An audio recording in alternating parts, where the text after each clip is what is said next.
right, the next story, gentlemen. So, I mean, because we have a lot of comics here, this might be a little bit disappointing to some of you. We're going to talk about TikTok.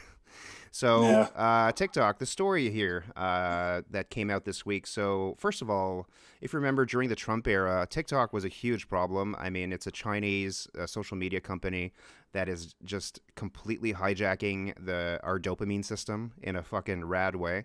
And they are collecting all sorts of data on us. And Trump, during his presidency, wanted to either ban TikTok outright or force them to sell to an American company so that they know at least that where the data is going.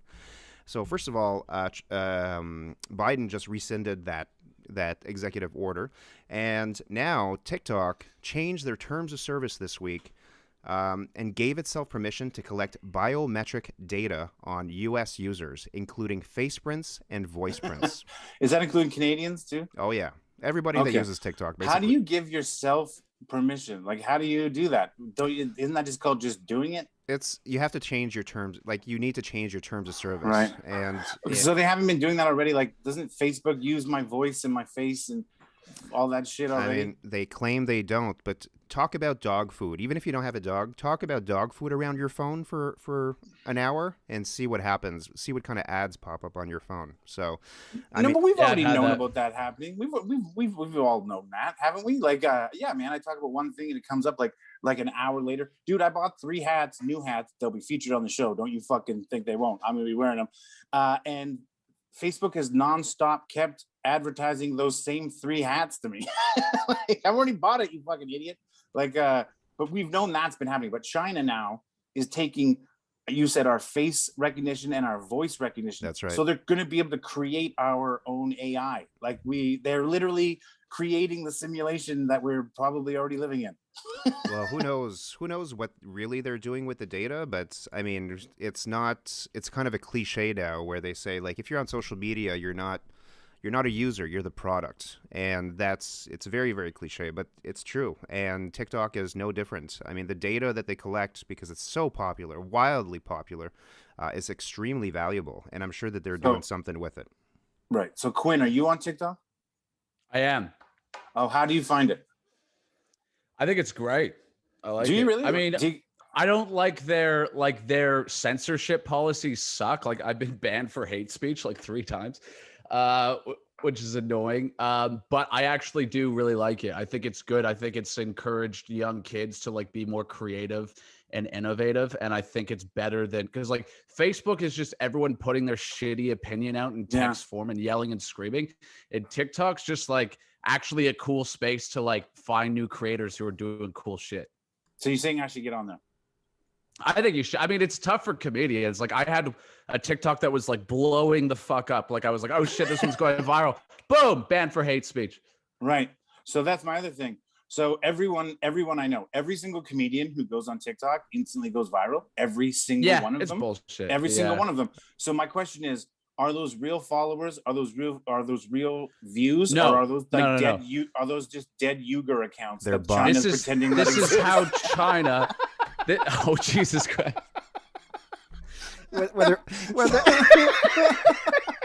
When they're taking a break from making Nikes, they're fucking going on TikTok and liking shit. That's the problem. They're not dead. They're alive. That's their job, is to TikTok all day. Fuck they're dead inside, Quinn.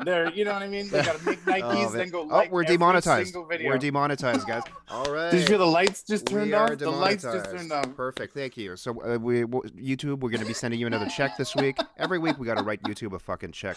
Yikes. Yeah. So no, it is true. I mean, a common experience on TikTok is when you begin, you get a lot of views and a lot of popularity.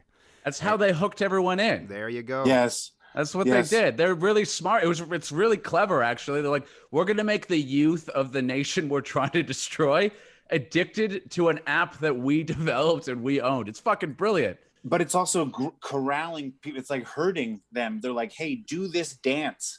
Hey, do this dance and fucking whatever. And then we'll get you more likes and more subscriptions. So you're literally like, they're dancing. They're the puppeteers. They're like, dance, jump, how high? That's what fucking TikTokers are saying right now.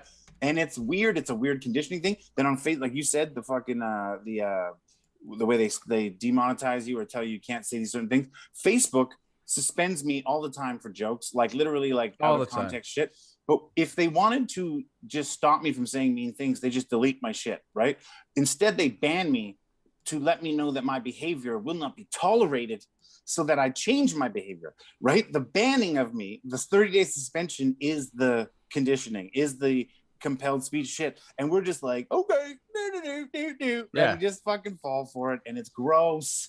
So I don't know What's really gross is like what happened is like when Trump got elected, corporate media was like, oh shit, we're like less relevant than we've ever been. It's because of the internet. So they started putting all this pressure on social media companies to start regulating our speech and to fact check. Oh, and who's the fact checkers? Us, corporate media. So it's them taking back their fucking control. Like, it's fucking terrifying. And the media literally just started putting out piece after piece, like why misinformation is the most terrifying thing in the world. Remember when it was terrorism? What the fuck happened to terrorism? Terrorism's gone. It fucking vanished overnight. Not a thing anymore, bro. Now the biggest threat is your like 14-year-old son becoming alt-right because of something he saw on fucking YouTube. And people are buying it up. It's fucking insane. Yeah, no, because I accidentally went like, "Are you okay?" And I'm like, "Yeah, I'm fine." Now I'm a fucking Nazi. No, and now that's don't do that. lead. No, don't do that. That's what I'm saying, but I'm not. I disavow Justin. I do not endorse what he just did. I disavow. Quinn, I had no idea that Justin was a Nazi. Oh, I'm Jesus sorry. Christ. He seemed like a nice All right. guy. I don't know what to do now. Is Quinn the new co-host? Should we end the show? No. I disavow. Listen to me. No. Listen to me. I disavow. I do not condone what Justin just did, okay? And Quinn neither. Quinn is okay. We're running. I support whatever punishment you want to dish out on Justin now that his true feelings and views have come to light. You want to cancel him, make it so he can't work, so he starves to death and dies in the street. I support that because I support progress and equality. There you go. And open-mindedness. There you go. Wow. Perfect.